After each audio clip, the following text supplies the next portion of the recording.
Tänä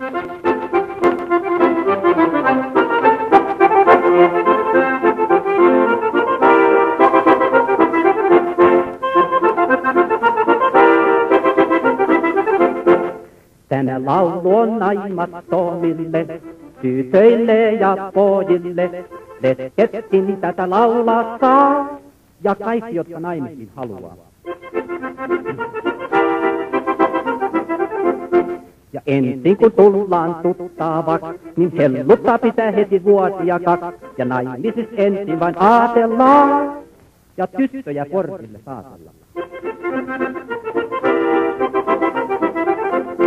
Muistakaakin pojat, että nuoria tyttöjä pitää ainoastaan saattaa portilla asti. Mutta lesbien ja vanhojen piikojen kanssa jokainen saa menetellä niin kuin itse haluaa.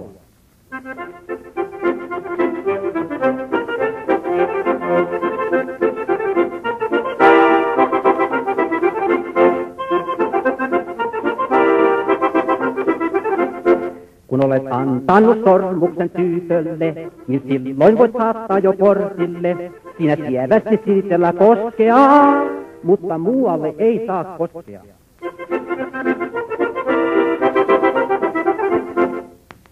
Sormusta ei kumminkaan koskaan saisi antaa aivan tuntemattomalle.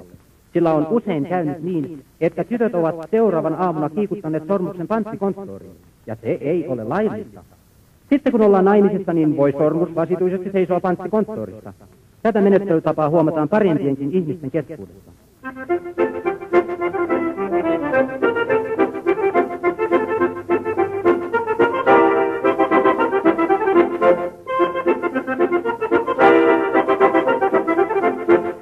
Jos tilaus joskus myöhästyy ja sulhanen varttoon kyllästyy, ja jos ei hän ole paikassa siinä, niin tyttö saa silloin ottaa toisenkin kiinni. Sitten kun ollaan naimisissa, sivilli taikka laillisissa, niin nuorta vaimo ei saa rasittaa.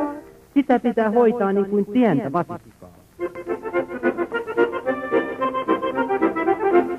Ja talossa pitää aina olla paljon miehiä.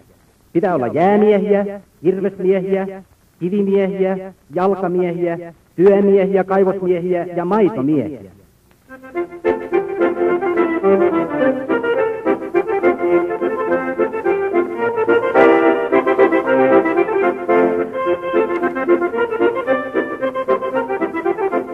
Ukon pitää ahkerasti puuhata, tissistä lattiakin kuurata. Jos talossa on lapsia nuoria, niin ukon pitää perunatkin kuoria.